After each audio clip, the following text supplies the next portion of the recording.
Hey, y'all, each week on The Sam Sanders Show from KCRW, we ask big questions and share hot takes about the pop culture we love. Now that we have YouTube, we don't need any more biopics. If they've been alive such that I can watch them on YouTube, I don't need it.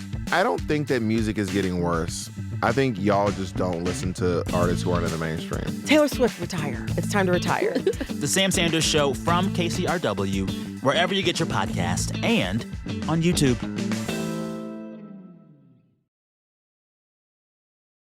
I'm in awe of people who are rebels, do their own thing, take chances. I didn't start taking chances until, recently.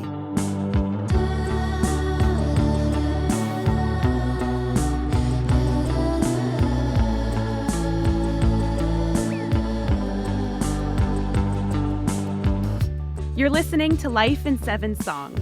From the San Francisco Standard, I'm Sophie Behrman. Our guest this week is Rita Wilson. You know her from acting in films like Sleepless in Seattle and Now and Then. She's played numerous TV roles on Curb Your Enthusiasm, The Good Wife, Girls, and the upcoming Lena Dunham show, Too Much. She's produced the highest-grossing independent film of all time, My Big Fat Greek Wedding, and the hit film Mamma Mia.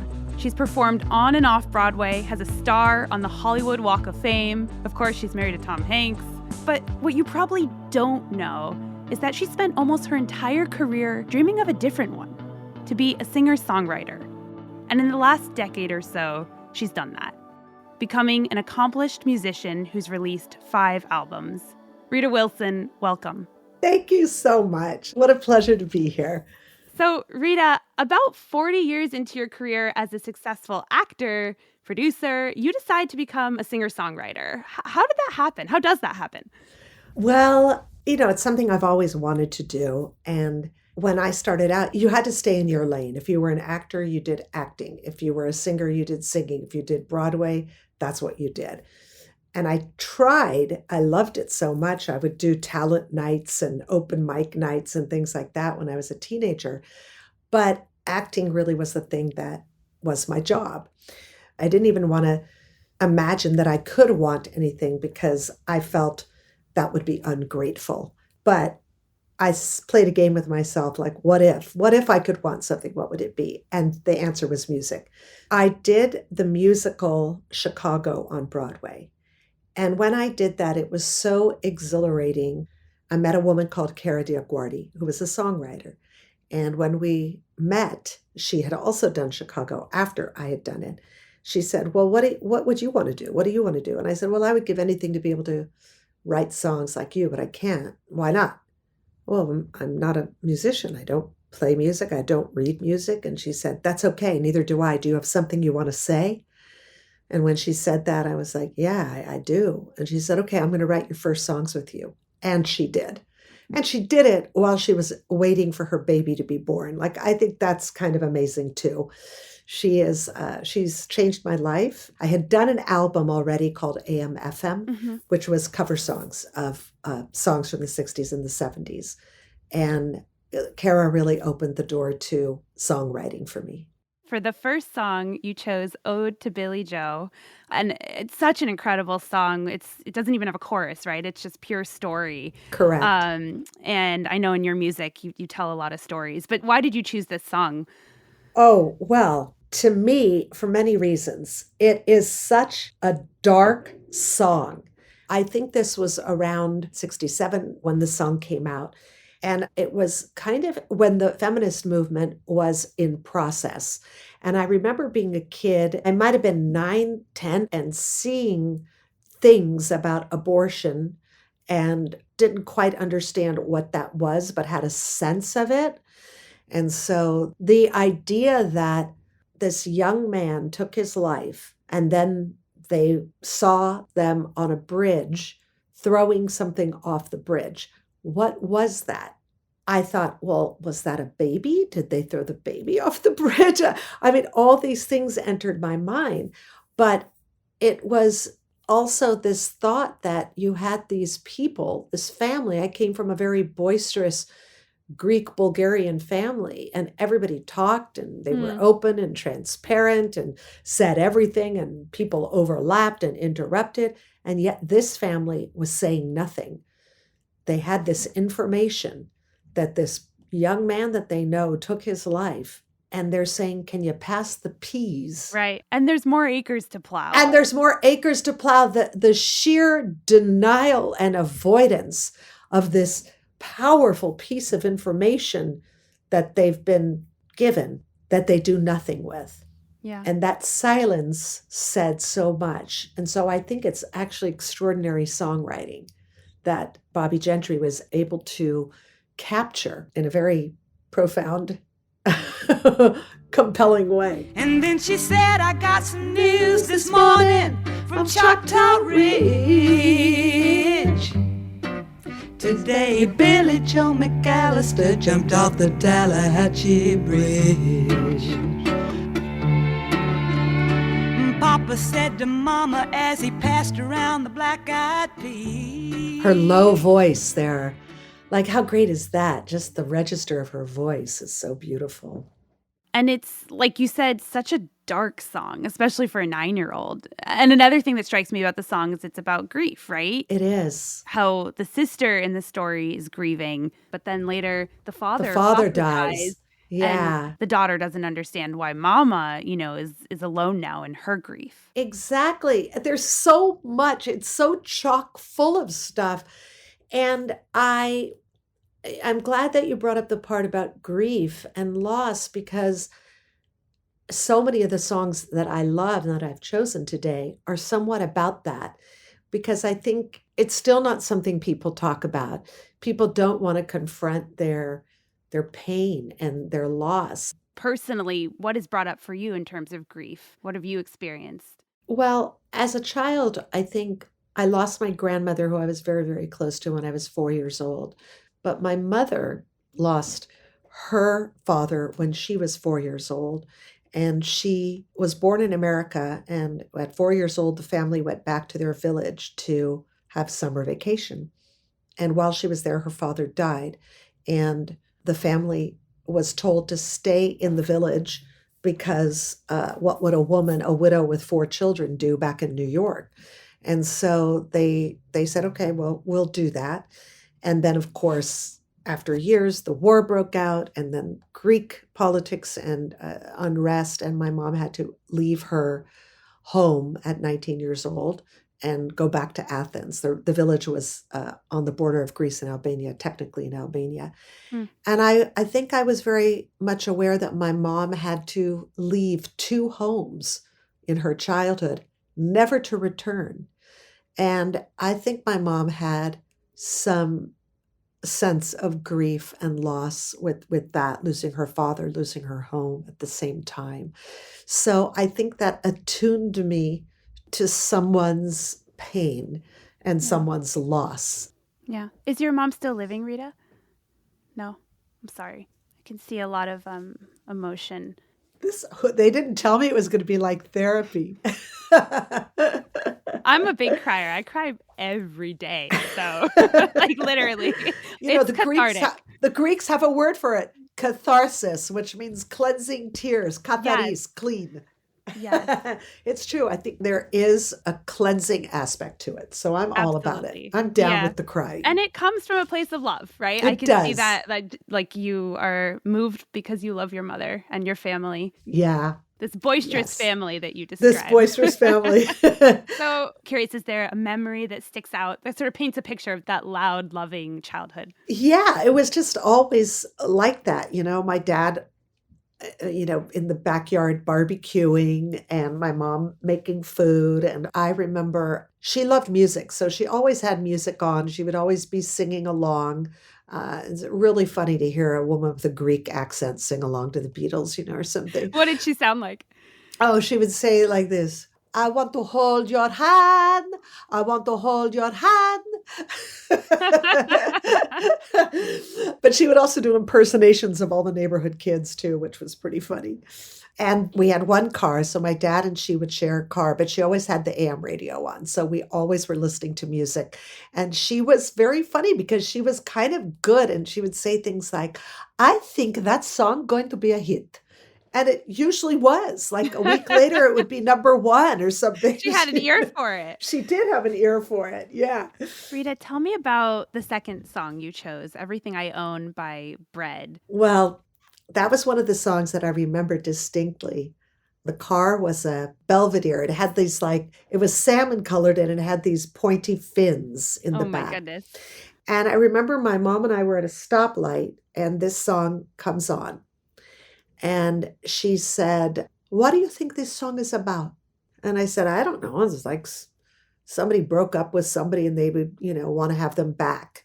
And she said, no, I think it's something different. I think it's somebody die and they want to see them again. And I was like, way to go, Mom. I was like in my fantasy mode of breakups with a teenage boy, now you're going to get me to think about somebody dying. Okay, good.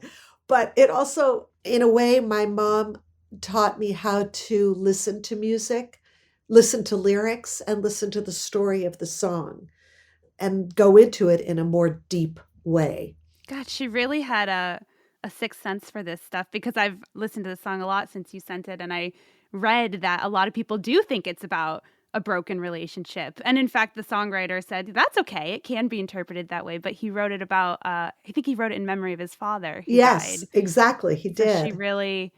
She picked up on that. Yeah, yeah. And that, I think, takes a little maturity, Yeah. You can only really experience what you know up until that point, right? And then Right. someone else comes along and enlightens you. When you hear the song now, do you interpret it differently? The way your mother did? Yes, I do. Yeah, definitely. The finest years I ever knew were all the years I had with you. And I would give anything I own. Give up my And then there's lines at there. Is there someone you're loving them so and taking them all for granted? You may lose them one day, someone takes them away. How about his voice in that? It just sounds so heartbroken and so tender and beautiful. And, I lean towards that all the time. I want to feel something. It's like that in anything, in a movie, in a play, in a book, in an essay, in a song. I want to feel something. So how'd you get into acting? I know you grew up in Los Angeles. I did. It was accidental. My first day of high school, I went to Hollywood High, which is kind of a good Hollywood story. I was walking and a group of people, and one of them was a photographer. They had permission from the school to be there, and they asked if they could take my picture. And I said, sure. So they took my picture, a few pictures, and then they called and said they wanted me to come in to meet for a possible job. And that job was for Harper's Bazaar magazine, and they were doing a layout for bathing suits that was sort of like a surf theme. And I got the job. And I got signed to an agency called Nina Blanchard. She was like the Eileen Ford of the West Coast. And that started modeling. But in high school, I was a cheerleader. And a girlfriend of mine had an audition for the Brady Bunch. And she asked me if I would help her learn a cheer because it was for a cheerleader. I said, sure, I'll do that. Then she said, come with me to the audition, kind of as moral support. And I went with her to the audition, waiting in the room. And they said, are you here for the audition? I said, no. They said, well, would you like to? And I was like, sure, I'll audition. But they said, okay. So I didn't get the part that she auditioned for. She did not get that part either. But I got the part of the cheerleader. And that got me in my Screen Actors Guild card. And that set me on my way. Because once you're in the union, you can do a lot of work. Incredible. So your third song you chose, She's Leaving Home by the Beatles. Does this connect to that period of life where you're young, but you're working? That must be a weird thing. It does. I started working so young. And that song to me really resonated because it was about a young girl but it was also about her parents. And there was this need that she had for independence, but also that she left her parents without telling them really where she was going. And this line, she was meeting a man from the motor trade. What does that mean? Motor trade. I remember being asked to do car shows, like be a model in a car show. Uh-huh. And I was like, no, I'm never doing that. I'm not being a model for a car show. Like, here's the beautiful new Corvette. I'm not going to do that. But also there was this, again, sadness of it. The song has a melancholy to it. The girl is leaving. The parents are home. They don't know where she is. And yet there's a need for this girl to experience the world at large and to seek her independence. And there's so much that's unsaid in the song that is communicated. We gave her most of our lives. Is leaving. Sacrificed most of our lives.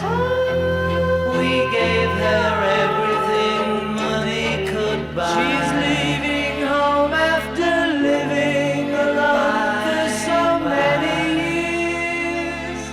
How about that line?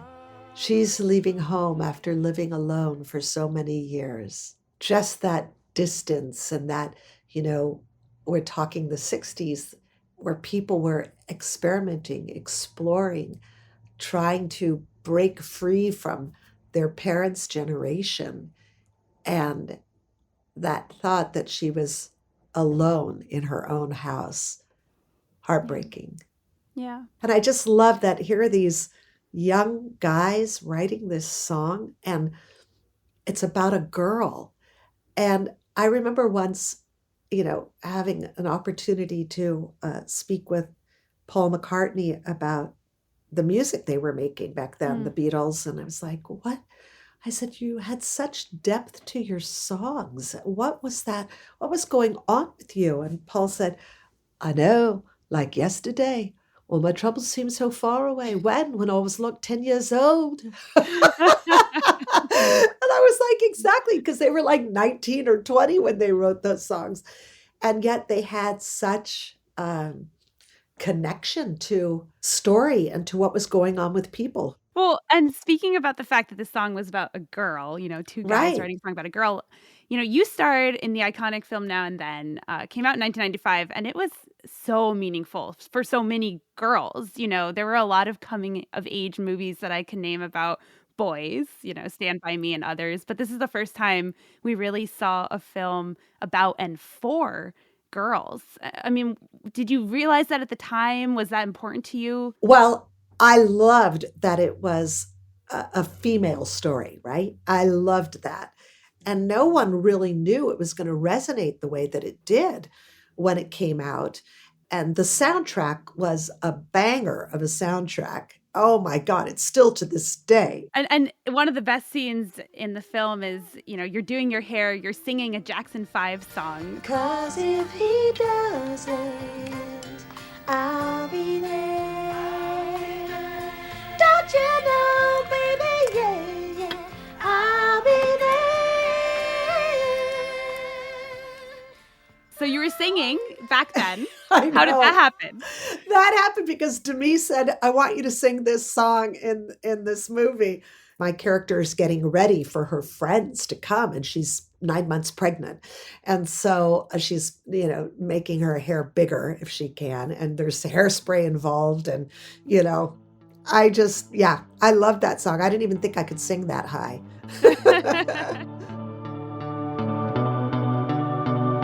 It's time for a quick break. When we come back, we'll get to know Rita, the musician. Stay with us.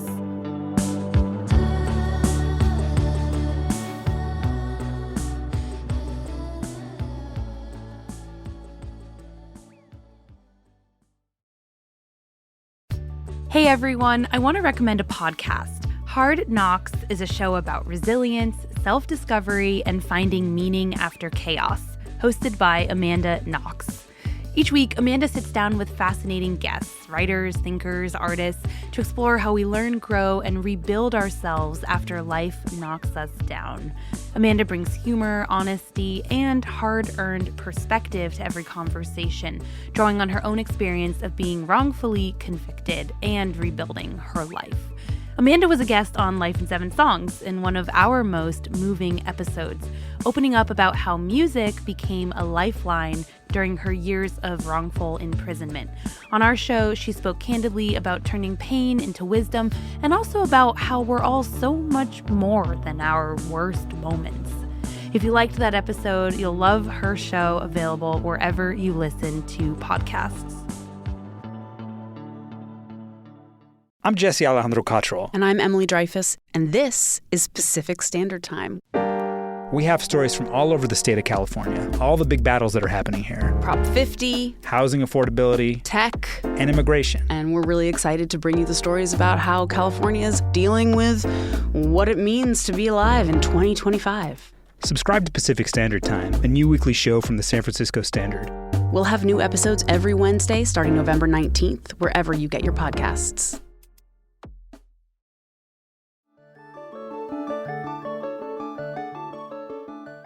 So Rita, I want to go back to something you said earlier. Of course, you had a career as an actor and a producer, but that whole time you felt like, or you wondered, am I allowed to do more?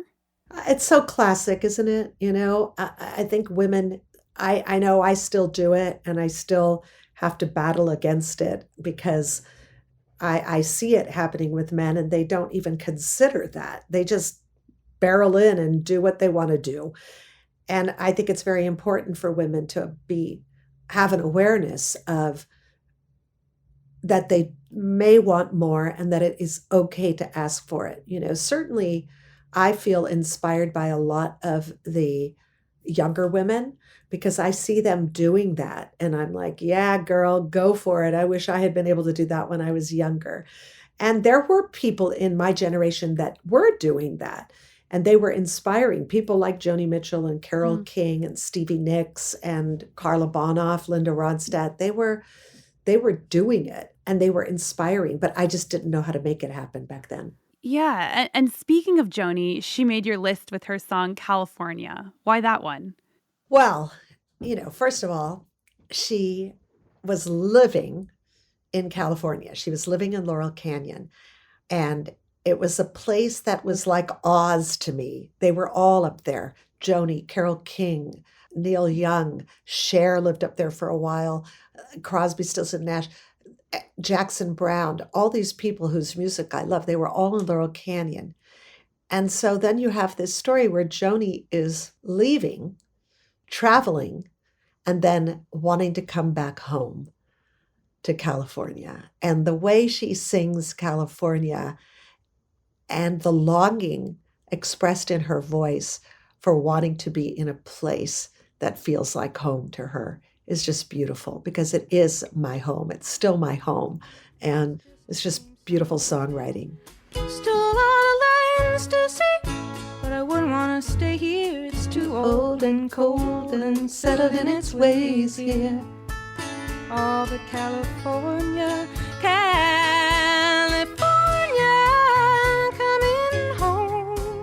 I'm gonna see the folks I dig. I'll even kiss a sunset peak. California, coming home. Is there a certain period of your life that you were listening to this a lot? Like every minute since that album came out to this day. Look, she's mentioning Sunset Boulevard, a Sunset Pig. That's what they used to call cops back then during all the protests. And so when she says, I'll even kiss a sunset pig, that's how happy she was going to be home. Right? I did not know that. You just explained it. Yeah, that's what that is. She was writing about that kind of stuff, which she was very outspoken and she was never hesitant to say the thing that, you know, maybe somebody didn't want to say. But I remember I was working as a ticket taker at an outdoor venue called the Universal Amphitheater. It's on the grounds of Universal Studios. And I could watch the concerts and Joni came through there. And you were how old at this point? I'm in 10th grade. And I remember sitting in the audience every night because they would play for like 5 nights in a row, residency, and thinking, how do I get up there and do that? How do I become a musician? How does someone do it? You know, there was no YouTube to figure out how to play guitar. There was no, I mean, I took piano lessons. My teacher slapped my wrists, wouldn't let me play contemporary. She just wanted me to play classical, kind of turned me off. And yet I knew that people were out there doing it. So from 10th grade, you wanted to be a musician. It was just the how to get there. Didn't know how. I just didn't know. And I love that for you, the actual pathway to becoming a singer-songwriter was just realizing that you're allowed and have permission to say what was on your mind, you know? Yeah, To tell your exactly right. story. Exactly right. So you chose another song, I Will Always Love You. So I'm curious what this song means for you. Well, I was first introduced to the song through Dolly Parton, and who was the songwriter of that song. Linda Ronstadt was another one of my heroes.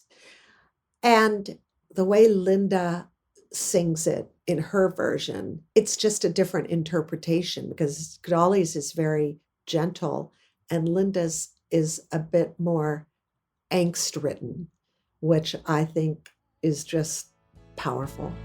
Please don't cry. We both know I'm not what you need. And I will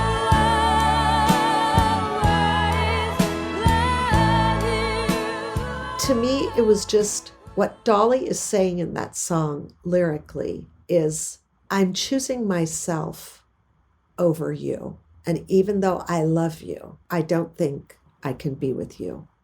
And so the empowerment that the woman is doing in that song, is taking on, is combined with also the sense of loss that she is having to let go of something that is meaningful to her and yet she knows is not right for her. Is that something you'd felt at that point? Yeah, I just never felt that I was going to meet anybody that I was going to fall in love with. I really did think that it was not meant for me. I just thought, well, like lots of dating hadn't worked out, or? No, I didn't have any boyfriends in high school.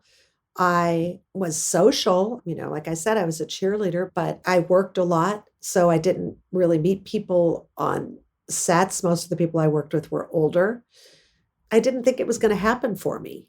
Even if, when I had my first relationship and it was 5 years, I just did not feel that it was the person I wanted to spend the rest of my life with. And yet there I was sitting there in a relationship I didn't want to be in. Right. I mean, no one's ever done that before. I was going to say, you're not alone in that. But I was kind of resolved to the fact that I was not going to find the love of my life. But you did. I did. Right? I did. So that's but older. Special. I didn't find that person when I was, 19 or 20. And, it was more in my late 20s. So. But of course, all these years later, you now have a family that's one of the most beloved in Hollywood. Is that something you're proud of? Very proud. I'm so grateful.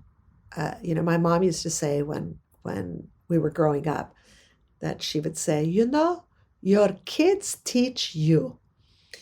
And I think that's very true. My kids have allowed me to grow as a person, to expand my heart, my perceptions, my beliefs. I think, I can't imagine not having my family. They're everything, really. So you started writing your own songs kind of recently, I think around 2016. And the New York Times said, Miss Wilson has a catch in her voice that conveys yearning and potential heartbreak behind a facade of cheer. Is there truth to that? 100% true. Stephen Holden wrote that review, and he was very, very, very tough critic for the New York Times, music critic. And, it was intimidating to be reviewed by him. And so I was enormously relieved by that review. And it is accurate because I think, I can say that now. I think as a person, I do put on a facade of cheer. And I think it's not because I'm being fake, but I think it's because I'm an incredibly private person. And obviously my friends and family know who I am, but I think it's sometimes just easier to hide behind that in a way. And how does it feel to break that with what you're writing? I mean, that must feel sort of freeing. I'm sure you're still very Totally. private, but Yes, I do feel that songwriting has given me the opportunity to speak truth and be okay with whatever the consequences might be. your next song is Slip, Slidin' Away by Paul Simon, which you covered on your duets album with Willie Nelson, which I is know. Can you so believe cool. that? I just can't believe it. What does this song mean to you? Why'd you choose it? I think this song to me is about regret. And as we get older, we can't look back and feel that there is not a period of time or a few experiences that you don't think, wow, I could have done that differently. I could have said that differently. I could have lived that differently. And it takes a lot for a person to reflect on that and own it in a way. And so I love when Paul Simon writes, I know a father who had a son. He longed to tell him all the reasons for the things he'd done. And I know a father who had a son. He longed to tell him all the reasons for the things he'd done. He came a long way just to explain. Kissed his boy as he lay sleeping, then he turned around and headed home again. To me, that's about like how you can make mistakes and not even know you're making mistakes. And that if you have a period of time to reflect, and in this case, I interpreted that to mean that, he was divorced from his wife, the mother of that child, and he was going to tell him. And then he drives to see him. And he's sleeping, so he turns around and he leaves, and he never gets to tell him. Again, another regret. So I just love the beauty of that. And when I did the duets album, I wanted to do it as this song as a conversation between a man and a woman. And there was a poignancy to me in Willie Nelson singing, the nearer your destination, the more you're sliding away. I think he was 90 when he recorded that. And he's still going strong. Thank God for Willie. But again, it's like we try to get something that we're trying to get something. And the closer we get to it, we think we're getting closer to it. It just becomes even more elusive. So I think that is really about regret. What do you regret? What mistake do you think of? That sort of draws you to this song?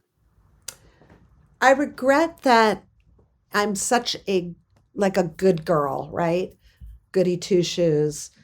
And I regret that I allowed other people to define who I was.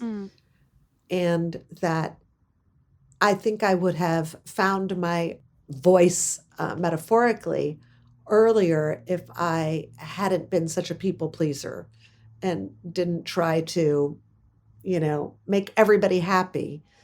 And I think part of that comes from my cultural upbringing. I didn't have a mom who worked, so I didn't have anything to compare it to. Work outside of the house. She definitely worked inside the house. But I think I cared too much about what people think. And, I'm in awe of people who are rebels, do their own thing, take chances. I didn't start taking chances until,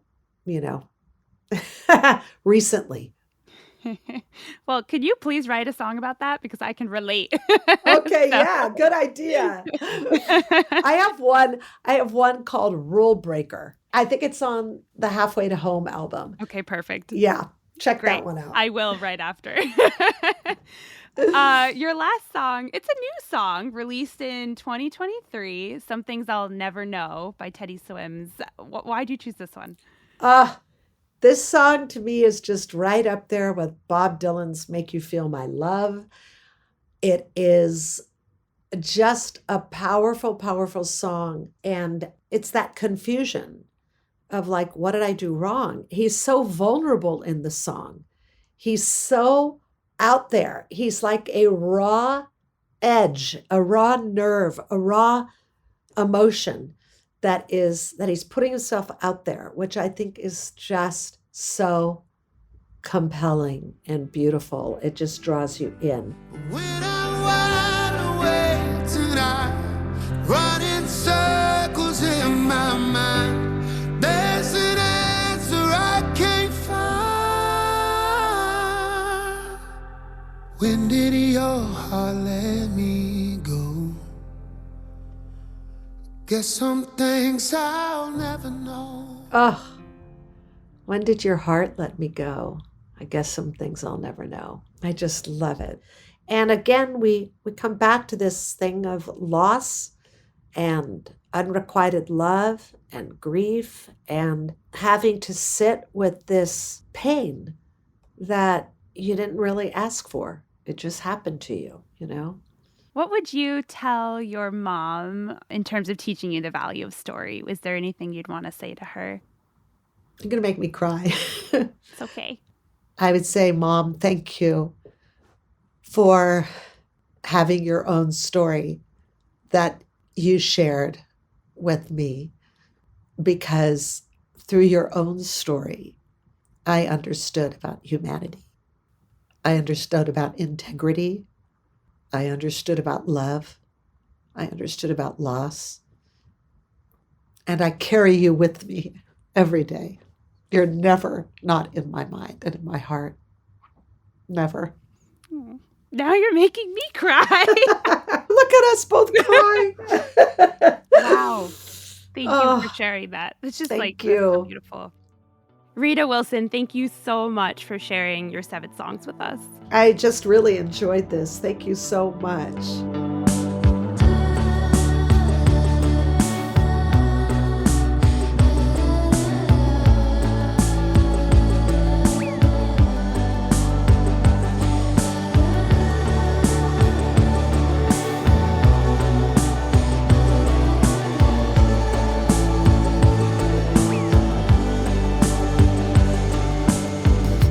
Life in 7 Songs is a production from the San Francisco Standard.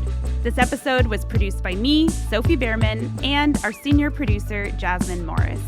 Our executive producers are Griffin Gaffney and John Steinberg, and this episode was mixed by Michelle Lanz. Our theme music is by Kate Davis and Zubin Hensler. Clark Miller created our show art. Our music consultant is Sarah Tembekshian. You can find this guest's full playlist at sf.news/Spotify. Thanks for listening, and we'll see you next time.